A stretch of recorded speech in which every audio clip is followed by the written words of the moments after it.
गिबियावनो बयखौबो बड' निउस इउटुब चेनेलनि गोदान खौराङाव बरायबाय। नोंथांमोननि थाखाय बे समाव माखासे खौरां लाबोदों। भिडिअखौ जोबजासे नायलांनो दाबाव आरो चेनेलाव गोदानब्ला अन्नानै साबस्क्राइब खालामना बेल आइकनआ अलाव होनानै ला आरो भिडिअखौ लाइक कमेन्ट शेयार खालामनो गुरै खावलायबाय। दानिया फैदो दिनैनि खौराङाव। गिबि खौराङाव दङ उदालगुरि जौमा फरायसालिनि अडिट'रियाम नब्लाङाव मिरु एबसुनि नैथि मावफुं मेल खुंदों। मावफुं मेलाव एबसुनि आफादगिरि दिपेन बर'आ बाहागो लायो। बिटिआर गोरोबथानि गोनांथार दफाफोरखौ मावफुंनायाव सरकारा लेहेम खालामदों। जर'खायै सिमा बारायनायखौ दासिम मावफुङाखै। बिनि सायाव गोख्रों रावजों बिथाङा बुंदों दि बिटिआर एकटनि दफाफोरखौ मावफुङालासे रावबो खारग'नो हाया आरो जुदि मावफुङाब्ला एबसुआ जायखिजाया थाखोआव खामानि मावनो थियारि होनना बुंदों। बर'फोरनि राजखान्थि मोन्थायखौ फोजोबस्रांनो नाजादों होनना एबसुनि आफादगिरि दिपेन बर'आ गोख्रों रावजों अजद होदों। लोगोसे एबसुआ बिटिआरनि सिङाव उदालगुरि लकसभा बियाब दानांगौनि थाखाय गोख्रोङै दाबि दैखांदों। चिरां जिल्ला बेंटल सालबारि गामियाव थानाय स्लुइस गेट बायनायखौ एम दिगन्त बरुवाजों लोगोसे एमसिएलए अमर बसुमतारी बिथांमोना नायगिदिंफैदों। दाखालिसो हरखाबै अखा हायाब्लाबो सान्दुं दुंनाय समावनो चिरां जिल्ला बेंटल सालबारि गामिनि स्लुइस गेट बायनायखौ नायगिदिंफैनानै एम दिगन्त बरुवाया खौरांगिरिनि सिगाङाव फोरमायोदि बे स्लुइस गेटजों आबाद मावनानै जाग्राफोरनि थाखाय माबा मोनसे राहा लानांगोन। बेनिखायनो आं बिटिसिनि गाहाय मावफुं सोद्रोमानो फोरमायबाय आरो आसाम सरकारनिसिमबो फोरमायहरगोन होननानै फोरमायो।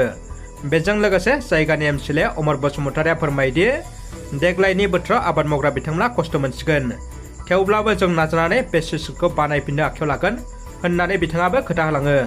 मोनसे दुखुनांथाव खौरां। गंसे 12 साखा ट्राक गारिया गुरुपेला ओनसोलाव थानाय 37 नं राजा लामायाव हरखाबै जाब्रबथाय जादों। थांनाय 22 जुन खालि गसाइगाव गुरुपेला ओनसोलाव थानाय 37 नं राजा लामायाव RJ04 GB8883 नम्बरनि गंसे 12 साखा ट्राक गारिया हरखाबै जाब्रबथाय जादों। मिथिनो मोननाय बायदिब्ला बे ट्राक गारिया आसामनिफ्राय साहा बिलाइ लांगासिनो दंमोन आरो बे जाब्रबथायाव गारि सालायगिरिया गोब्राब जखम जादों होननानै खौरां मोननाय जादों। गोब्राब जखम जानाय गारि सालायगिरिखौ फाहामथायनि थाखाय देहा फाहामसालियाव थिसननाय जायो। बिमाजों ना हमनो थांफानानै दैजों बुखारलांजानाय 3 बोसोर बैसोनि हिन्जावसानि गोथै सहखौ मोनबाय।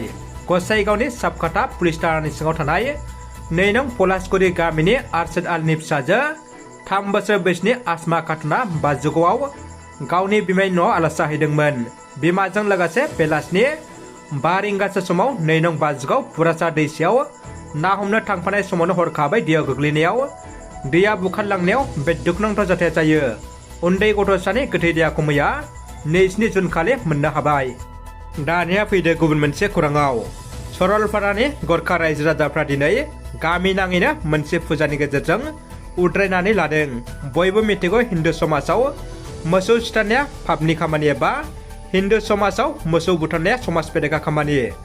बेल' नङा, रायजो सरकारनि आयेन खान्थि बायदियै आथिखालाव आसामाव मोसौ सिथारनाया आयेननि बेरेखा खामानि। बेबायदिनो क'क्राझार जिल्ला एबा भारत भुटान सीमा ओनसोलाव थानाय सरलपारा गामियाव माखासे दुथां सुबुंफ्रा सोलिफु दाननि 10 खालार सानखालि मोसौ सिथारदोंमोन।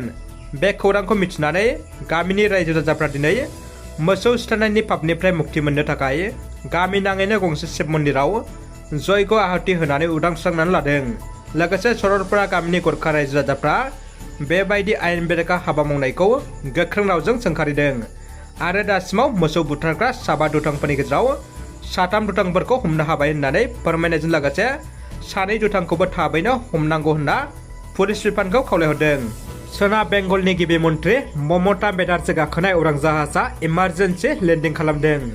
सोनाब बंगनि गिबि मन्थ्रि ममता बेनार्जीआ गाखोनाय उरां जाहाजआ दिनै सा बेंगलाव इमारजेन्सि लेन्डिं खालामदों होननानै खौरां मोनदों। खौरांनि बायदिब्ला गिबि मन्थ्रिया बागतग्रानिफ्राय जलपाइगुरिसिम थांनानै पन्चायत बिसायख'थिनि सावरायमेलाव बाहागो लानो गोनांमोन। गोबां बिबांनि अखा हानायनि थाखाय सा बेंगलनि सालुगारासआव थानाय आर्मी एयारबेसआव हरखाबै गिबि मन्थ्रिया गाखोनाय उरां जाहाजआ बाख्लायनो गोनां जायो। खौरां मोननाय बायदिब्ला गिबि मन्थ्रि ममता बेनार्जीआ एसे बिबांनि जखम जादों होननानै मिथिनो मोन्दों। ढेकियाजुलिनि दैलि बाजाराव गोदाव सोराव थासारि। 1 खावसे दाननि सिगाङावनो फरसफिया दै नलाखौ खामानि मावनो आखायाव लासेयावबो सप्तासेयाव फोजोबनो गोनां खामानिखौ 1 खावसे दानावबो फोजोबनो हायैयाव दावराव दावसि जानो गोनां जादों गलादार फालांगिरिफोरनि गेजेराव। नला लुफुंनाय खामानिया से खावसे दान जालांनायनि उनावबो जाफुङैयाव गासै 540निबो बांसिन गलादारि फालांगिनि फालांगि गोहोम गोग्लैनायाव गोख्रोङै सोंखारिदों ढेकियाजुलिनि दैलि बाजार आफादा। डक्टर गाम्बारु मोसाहारिनि दैदेननायाव थांनाय 4 जुन सानखालि गोदानै जोनोम जानाय खौसेथि बर' सुबुं गौथुम आफाद इउबिपि एबा गलाघाट जिल्लायावबो खौसेथि बर' सुबुं गौथुम आफादखौ दाफुंना होनाय जायो। गलाघाट जिल्ला खौसेथि बर' सुबुं गौथुमनि आफादगिरि महरै सायख'जानो हायो मुर्सि हरेन बसुमतारी आरो गाहाय नेतानि महरै सायख'जानो हायो मुर्सि सपन नार्जारी बिथाङा। हाबाफारियावनो बाहागो लायो खौसेथि बर' सुबुं आफादनि आफादगिरि डक्टर गाम्बारु मोसाहारि आरो गाहाय नेतानि डक्टर बाबु बर'। लोगोसे बिथांमोननि सोद्रोमाफोराबो हाबाफारियाव बाहागो लानानै हाबाफारिखौ जाफुंसारहोयो। दानिया फैदो जोबथा खौराङाव। बिटिसि सोरखारनि थिखाना होनाय बायदियै क'क्राझार जिल्ला स्पर्ट्स अफिसार्सनि बानजायनायाव क'क्राझार डिस्ट्रिक्ट सार्कलनि सिङाव इन्टार ज'नेल स्कुल फुटबल टुर्नामेन्ट 2023 खुंफुंदों। जुन दाननि 22, 28, 29 आरो 30 सानब्रैनि हाबाफारिनि गेजेरजों क'क्राझार जिल्ला स्पर्ट्स अफिसार्सनि बानजायनायाव हौवासाफोरनि आन्डार 14 आरो आन्डार 17 लोगोसे हिन्जावसाफोरनि आन्डार 17 नि सिंनि फरायसा फरायसुलिफोरनि थाखाय क'क्राझार जिल्ला सार्कलनि सिङाव इन्टार ज'नेल स्कुल फुटबल टुर्नामेन्ट 2023 जोलुर गेलेनाय बादायलायनायखौ सिम्बारगाव हायार सेकेन्डारि स्कुलनि गेलेग्रा फोथाराव खुंफुंदों। मख'जाथावदि मैया 27 जुन खालारनिफ्राय जागायजेननाय बे हाबाफारिखौ बेखेवनानै होयो बिटिसिनि गेलेमु बिफाननि मावफुं सोद्रोमा दावबायसा बर' बिथाङा। रादाबा एसेनोसै लोगोफोर। रादाबखौ जोबजासिम नायनो थाखाय नोंथांमोननिसिम गोजोननाय आरो साबायखर बावबाय। गोजोन्थों।